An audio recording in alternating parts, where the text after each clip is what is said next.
So,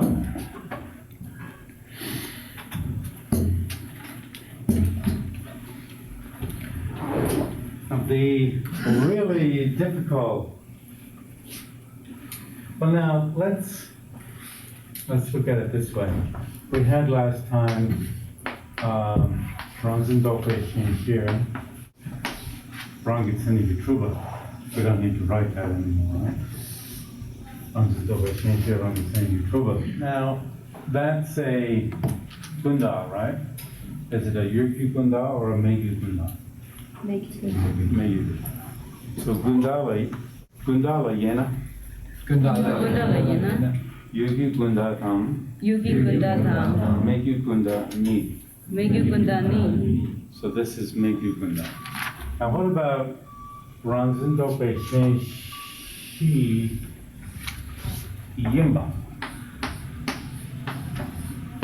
Not in here Mangasini Vitruva. Ranzin Dope Shen Shi Yimba. How would you translate it? Being a referent of a conceptual consciousness apprehending it. Not being established by, not established by way of its own character as a referent of a conceptual consciousness apprehending it, but just being a referent of a conceptual consciousness. So, is that Yugi Gunda or Megyu Gunda? Megyu. Yurgu.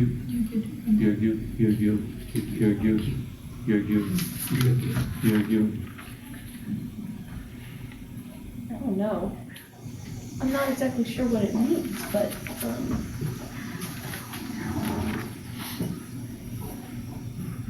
being the referent of a conceptual consciousness, does that just mean that the conceptual consciousness needs to engage? Could a conceptual consciousness refer to it? For instance, this lovely jacket from Century 21 in New York. Could a conceptual consciousness refer to Dumajikinanka? A conceptual make reference to it? Is that what this is about? Yeah. Could Dumajikinanka be a referent of a conceptual consciousness? Be a basis of determination of thinking by a conceptual consciousness? Could a table be, when we say yimba, we're talking about the tables being a referent, something that a conceptual consciousness thinks about? Could it be? Seems so. Yeah. So then it's Yurgukunda.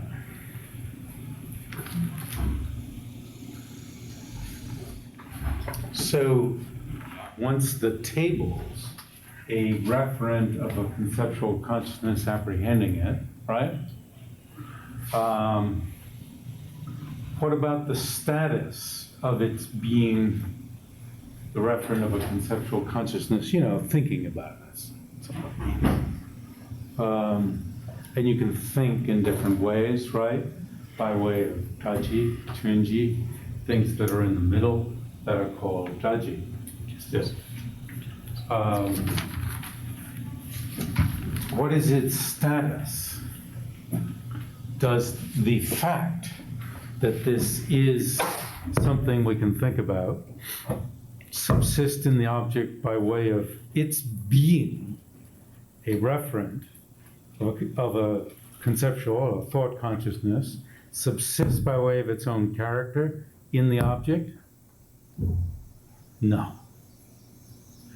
So it's, rather than that, it is, technical vocabulary, it's dokwe daksam. It is merely imputed by, not that, It's merely made up by conceptuality. Another way to say it is, which is a little bit more, which is what the sutra says, which is actually I find a bit more evocative.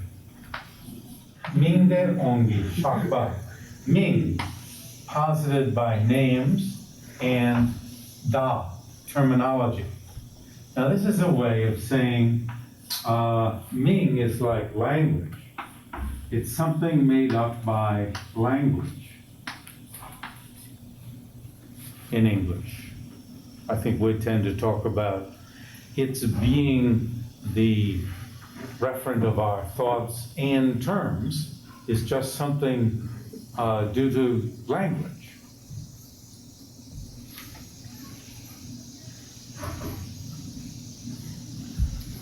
And so, because Da and Ming mean pretty much the same thing, Da even is more language than Ming is, they then, Gelugpa scholars take Da as meaning Dokpa, Ming Tang, Dokpa Ongi Shakpa, just to have a different meaning.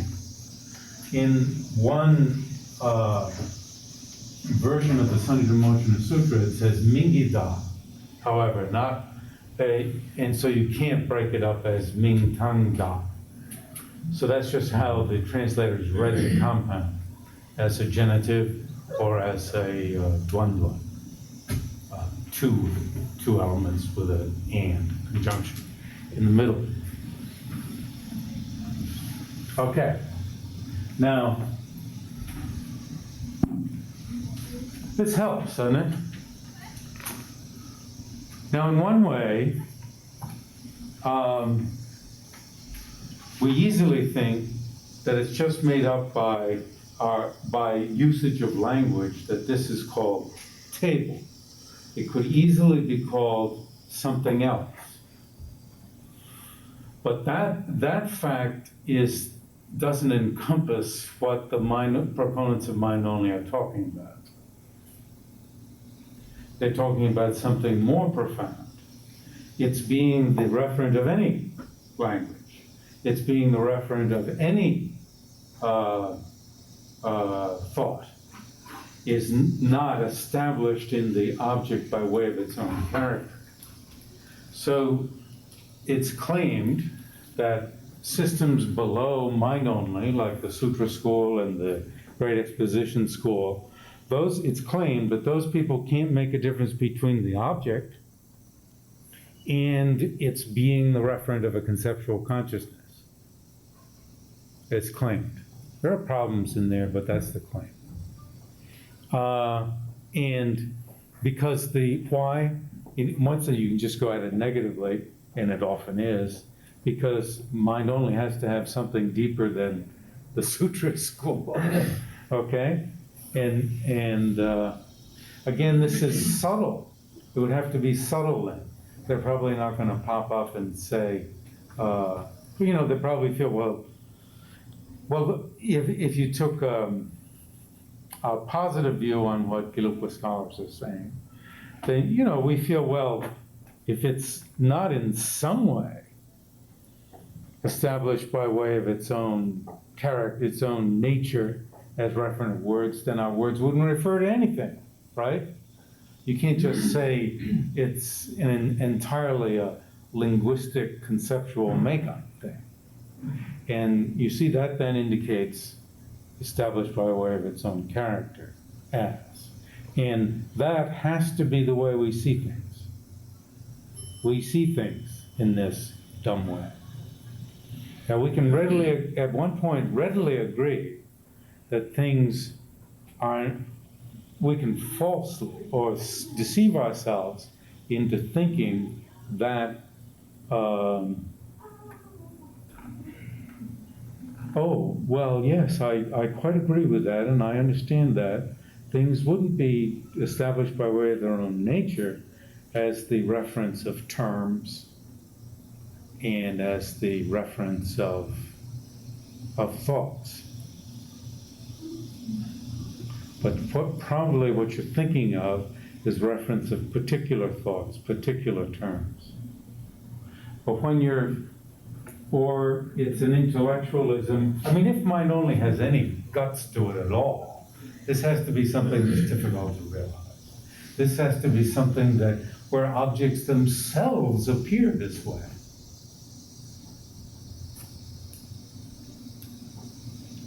So there's the seed, they say. So if there's no external world, right? So there's the seed that brings about the appearance of the object.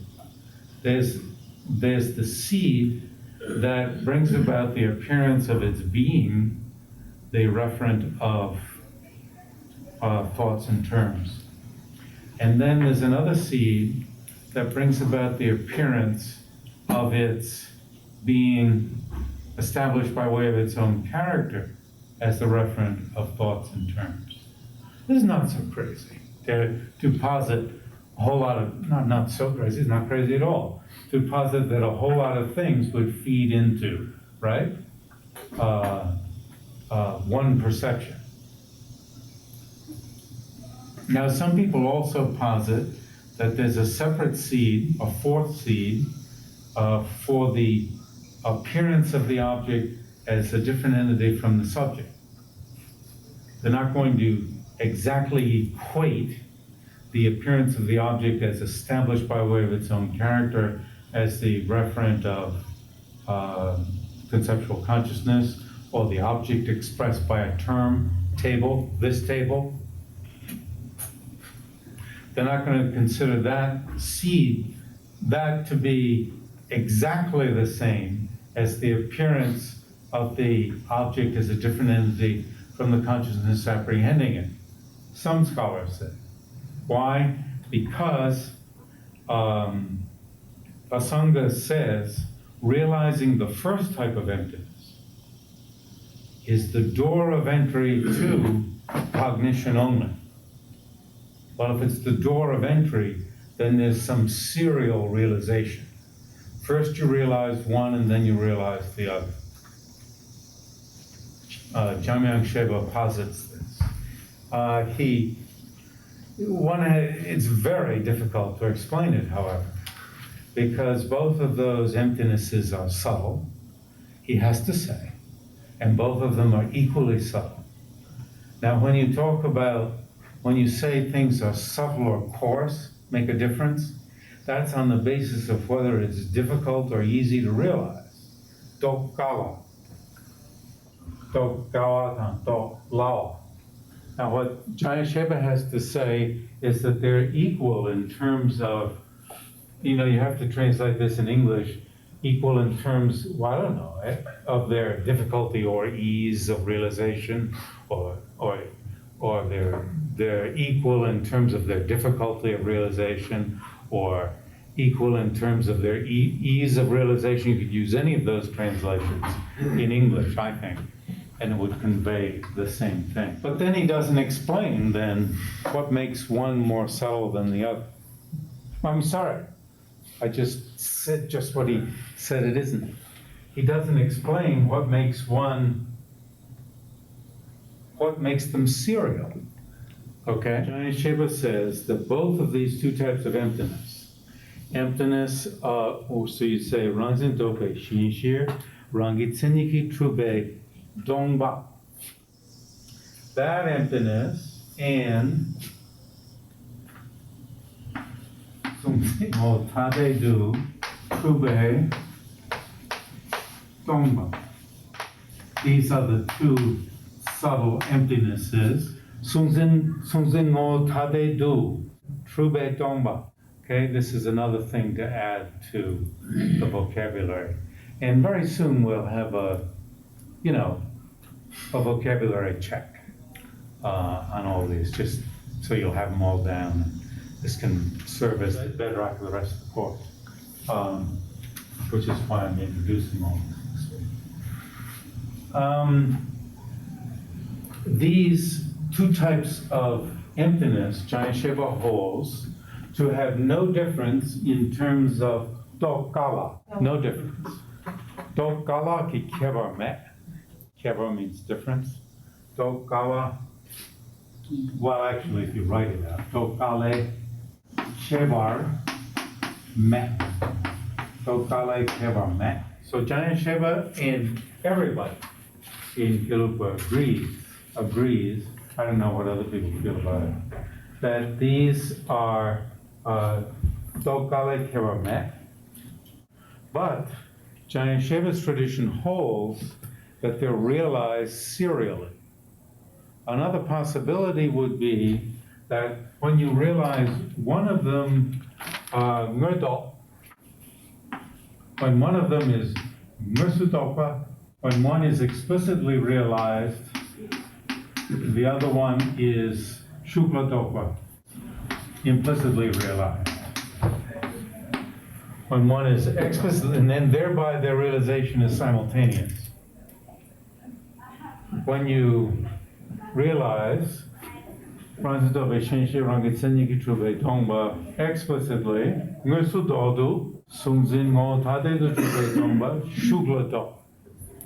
and that's cool. I mean, it is the position that Yeshe Thupten, when he was here, held. Although I feel he's a follower of Benji Sonatapa, and I was just reading something in one of these books the other day that reminded me that, oh yes, it didn't appear that Benji Sonatapa really thought that, but he didn't spell out what he did think, so you've got to posit his thought. Gongba Shakpa. Is emptiness is established by means of its own character as a referent of a conceptual consciousness? Emptiness itself? Yongrup Chochen. Rangitsaniki Truba Yimbatao. Yongrup Chochen. That's Dongmani, right? You're talking about Doni Chamo. Doni, there is Doni Rakpa, Doni Chamo. Rakpa means coarse, Doni Chamo means subtle, and these are both, and Giant Sheva and everybody holds that they're both Doni Chamo. So Doni Chamo means they're both subtle emptinesses. Why? Because they're Tokale Keba Mak. So that's the reason why these are both Doni Chamo. So one way is to say that when one is explicitly realized, the other is implicitly realized, which is not Giant Sheva's opinion. He says there's an actual serial realization. Serial explicit realization. Serial explicit. But I mean, even in this system, if you're going to do explicit, then it'll have to be serial. You follow? But for him, you're not getting implicit, you're not getting realization of the one when you get realization. Well, I'd almost guess if you had, for him, realization of, I don't know, what do you say? Of the one that he considers to be the second. Now, since he considers this the second in the series, if you realize this one first, I mean, I don't think he holds that you have to realize the other one first. You know, he just doesn't go into detail. It becomes,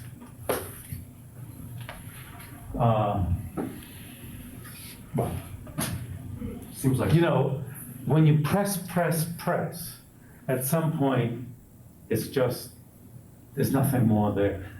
And then in the debating courtyard, places like that, people sometimes come up with very interesting thoughts. And sometimes you just have to obstinately hold certain points.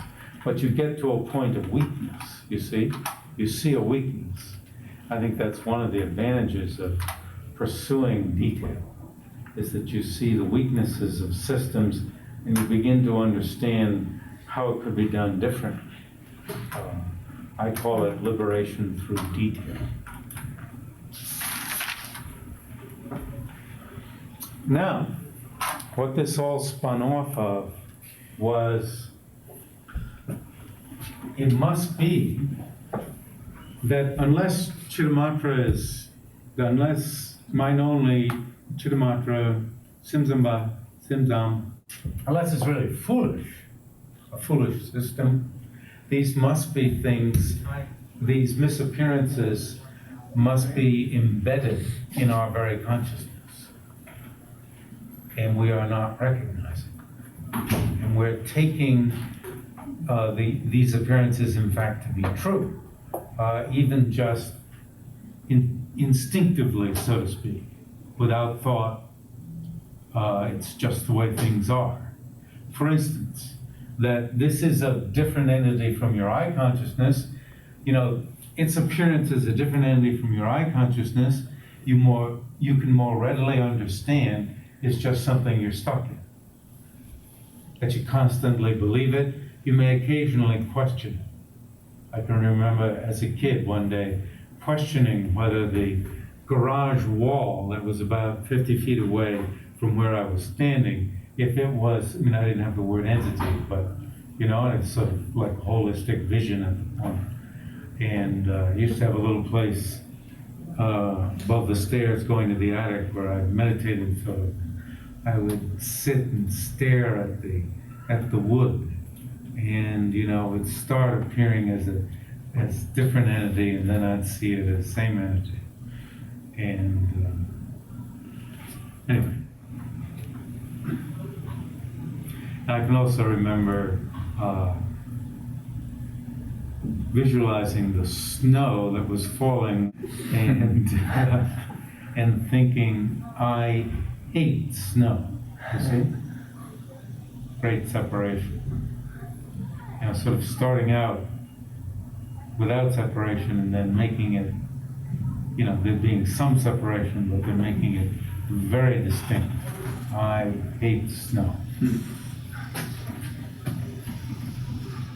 And then, of course, in terms of our usage of language, when we say, you dirty son of a bitch, sort of thing, it's way out there, right? So then, do things ordinarily appear to, even when you're not using language in such a violently bifurcated way, do things ordinarily appear by way of their own nature to be fit, suitable as the object expressed by a word? It's, in one way, I think, hard to see that, because if it weren't that way, how would it be? We don't know how it would be if we didn't see it that way. But once this gets into your mind, you start noticing, you're noticing, oh, it is sort of, it's like when we talk about things being unitized, and people say, well, things aren't so separate or something like that. Well, it's just the mere meaning of tade or something, I guess the table and my eye consciousness have to be tade. But are they more tade? You see? That's how Gelugpas talk about it, Gelugpa scholars. In India, the vocabulary is coming more of, are they sungzin, even? You see? Kesu Sambo Nyingma Lama, that I've studied with off and on for quite some time, said one day, Sungzin Sayade Dukjari. Sungzin, say ya, say ya means. Now, you know what say means? Say you do. Just like the English word, say. We had drupya, drupyu, and for a verbal object now, drupja. Seyude would be said, and in, like Eastern Tibet, Sejude, but you wouldn't say Sejade. Well, you might in a big pinch, but Seja, Drupja is fine, but Sejade, it's like you didn't learn the language. You learned it from a book. Just because you can say Drupja, you think you can say Sejade. So, Sungzin Sayade, what would it mean? Stated subject object. What? The stated subject object? Yeah, it's this thing which is called sungzin, okay? This thing which is called, okay? That thing which is called. Now, I often translate te as this, but I mean, it means that, there's no question. And there's a sense of closeness with D and a distance with te, but, you know, you, for the sake of English flowing and so forth, it sometimes is suitable. You have to be very careful on when you do. Okay. Sunzin said Dukchar. So he was saying that just this whole thing of object and subject is bad, right? It's just a very direct teaching. Rather than saying, Sunzin exists, Sunzin yore, no tade de truba yomare, right? And then you get, oh, there is Sunzin, you know? In one way, making subtle, more subtle of the Indian vocabulary makes it more gross. You follow? In terms of how you react to the terms. Oh, there has to be Sunzin. Otherwise, the table would be consciousness.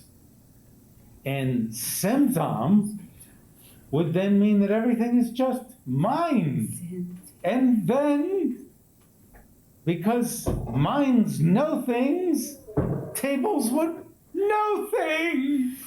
And that's ridiculous. That's the way the reasoning goes. It's laughable to say, Sheja Tamche, Kamsum. Kamsum is Jakam Sukam Sumekam, right? Kamsum? From the Sutra on the 10 Grounds, it isn't just Kamsum Semzamo. It's probably Kamsum Tamche Semzamo. The Sutra itself says that. So it's a question of what you take Semzam to mean. You take it that everything is mind, or is everything of the same entity as mind? And you say, what the hell does that mean? It's the entity of mind, but it's not mind. And then somebody might say, well, this tape recorder is impermanent, right? Is the tape recorder impermanence? Is impermanence the tape recorder? No. They're one entity. And then you say they're different within being one entity, right? But that's, developing subtle vocabulary for being able to handle things that are inextricably together and yet be able to keep talking and keep thinking. But as soon as you keep talking and thinking on the other side, when you begin talking and thinking about it, then you get these splits back again. And you end up affirming Sungzing o Tade de Truba. You end up affirming that. And so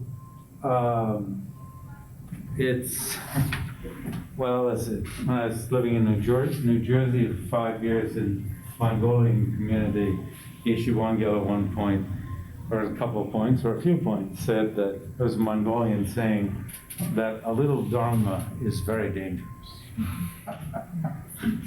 What a way to cut yourself off from teaching, teachings. Just go in and pray and look for a good contract or something. Anyway, that was his put down. So that a table is, okay, now have we settled all that? Not settled it. We've taken it down to there being some serious problems. But in some way, but we have settled that in this system, and Sunzingo Tade de Trube Tongba, La Tokale Kebame, Niga Doni Chamore. We've settled it. And then we've pointed to difficulties. whether they're realized serially, despite being equally subtle, or whether they're realized simultaneously, one explicitly and the one implicitly. We're talking about inference here. As a conceptual consciousness, basically they're saying can only do one thing explicitly at once. You have to have explicit and implicit. Implicit can be, I suppose, vast. When you realize emptiness directly, there's no serial realization, or explicit and implicit. You realize them both with respect to all phenomena in all universes at all times, which doesn't mean that all phenomena in all universes at all times appear to you, but this is how emptiness, how the emptiness says, two types of emptiness of various phenomena, and so there'll be as many emptinesses, there'll be two types of emptiness for every single phenomenon in the universe as at all times, plural, plural, plural, huge number of emptinesses.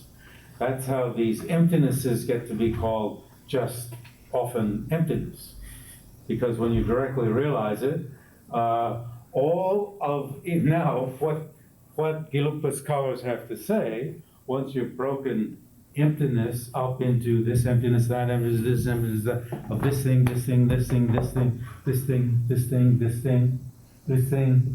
Once you've broken it up so many ways, then they have to say that in direct realization, tamche dengi tombani, the emptiness that is with on, they use the word on, and we think, oh my, how could emptiness be on it? That looks pretty silly. And we might say that it's with it, but what does with mean? With sort of means like that, this kind of side by side rather than on. They might think, geez, why are you saying with? You might say within, right? But that might mean you had a table that on the outside, right, wasn't empty, but on the inside was. You got to choose some word, and they choose on. And why? Because you have a substratum, a keishi, which is the phenomenon, the non-emptiness. Well, what do you say? The phenomenon that is empty, like tables, chairs, books, consciousnesses, and the keicher, which is its emptiness, quality. But now keishi and keicher shift sometimes according to your perspective, which is the substratum. And in these two, I myself find it hard to shift them, but never think that from a different perspective, something that was the keicher becomes the keishi of the other one. I should have a good example, and I don't. And that's because ding, you see, and keishi is substratum. So it's like, the vocabulary is of being on, dengi. Chur tamche ki dengi, dombani, tamche, lola, sharyan, although all emptinesses that are with all phenomena appear to the awareness directly realizing emptiness, their difference doesn't appear. All of these emptinesses appear. You see, they're forced into saying this in order to have this like unitary, even beyond unitary cognition of all emptinesses. You're forced to say that all emptinesses appear, but their difference from each other doesn't appear. So they want to be able to say the emptiness of the coat is not the emptiness of the table, just as the impermanence of the coat and the impermanence of the table are different. But at some point, once you gain that advantage of being able to talk about these as different, then you've got to lump them back at some point later. So I usually say that when you get some advantage in the conceptual fork of the road, later on, if you're not going to stray too far, you've got to bring them back together. again and get that advantage that the other system had from the very start. But that other system has the disadvantage of not being able to talk about the emptiness of this, the emptiness of that, and concentrate on the emptiness of this. But, you know, it's said, if you realize the emptiness of one thing inferentially, you need only turn your mind to all these others. And also there's some fine point in absorption and no external world that gets at this same question. You end up as Yongdrup being just one. And then you get oral explanations. You know, we were talking about Ngo Chigla Dokwa Tade. One entity but different conceptual isolates. You know, you get horrible vocabulary, but it's horrible in Tibetan. But it's a way of talking about difference within one entity. So I'm going, difference within one entity. There's no way you can.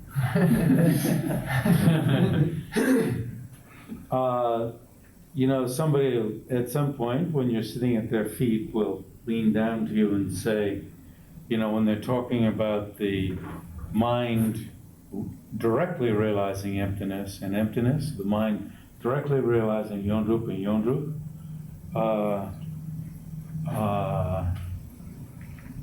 they are Dokwa Chik. They're one isolate.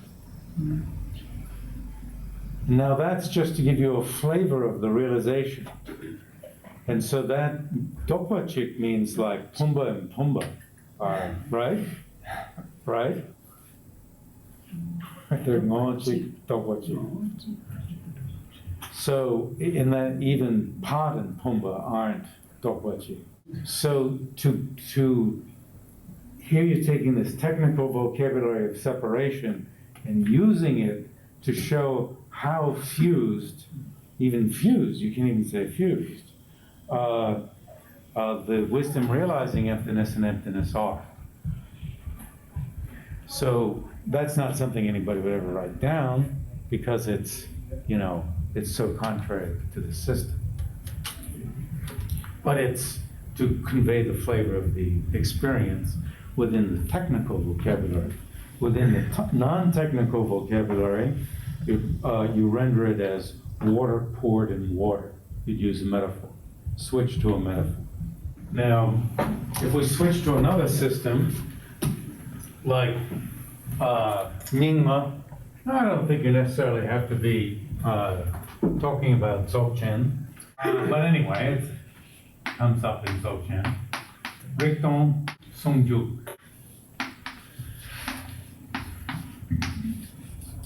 Sung means a pair, two things, a pair. Juk, putting, you know, joining the pair. What are the pair? Rikpa and Doman. Now, what Keizan Samba was saying was that makes it look as if you're putting together Rikpa, you know, basic mind, awareness, whatever you want to call it, and Dombani. And he said, you're not. They always were together, they always will be together. And Sungjuk, despite the words, doesn't mean you're putting these two together. So you see, what they want to do is right away convey that Rikpa and Dombani are not even, I mean, they're inseparable in the sense that they never were separate. And so then, as T.R.V. Murthy says about Madhyamaka, Shunyata is pragya. Emptiness is wisdom. You know, making that kind of statement. Now, this is what I mean by liberation through detail. When you look in Gelug that so separates these, and then see how they finally put them together in Chula Chu Shakpa. As Kensung Aonlingde used to say, It's putting fresh water in fresh water, not dirty water in fresh water. Because you could sort of see a separation for a while. You see, by using, and it's not the shakpa, it's like, it's probably the past tense, like water that has been put in water. You can't differentiate them. Well, however you want to do out the metaphor. Even if you're pouring water in water, the metaphor comes home when they're together, right? So, and it's not stressing that these are two things that were separate, even. And of course, when somebody says it's like they're dokpa chi, then this is like the most extreme form of oneness that you could get, right? Ngo chigla dokpa tade. So, Gelupa gets the advantage of immediately being able to talk. It's really like from the perspective of a common person thinking about things as an avenue for getting at a deeper state. Really, it said that Geluk is from the point of view of the Shi, Lam, Drebu, the basal state, the ordinary state, the path state, and the fruitional state. And that Nyingma is from the point of view of the, like in Dzogchen, from the point of view of Drebu, you see? And has a path advantage in that it's pulling you through from the side of the fruit, right, to the fruit state by using the vocabulary that's more evocative of the fruit state. Whereas Gelugpa is using vocabulary that's, more suited to somebody newly, I don't know about newly, somebody who can't be pulled through to the fruit state. And when you have the two of them, for me, as far as I'm concerned, you've got two great ways the way you can flip-flop and get advantage from both. Don't they say the Sakya prevent things from the standpoint of the path? Yes, Lam. And that, I don't know why Sankhya is put with Lam. What makes it more Lami than Shi or Drebui? Okay, clear as crystal, right? Pretty clear. I have a question. We got into some really good things today, wow. Okay, now, for next time. So you see, soon we're going to finish this general layout, and we'll get to deal with the reading, this easy reading that you've been doing. So for next time, Reflections on Reality 103 to 151.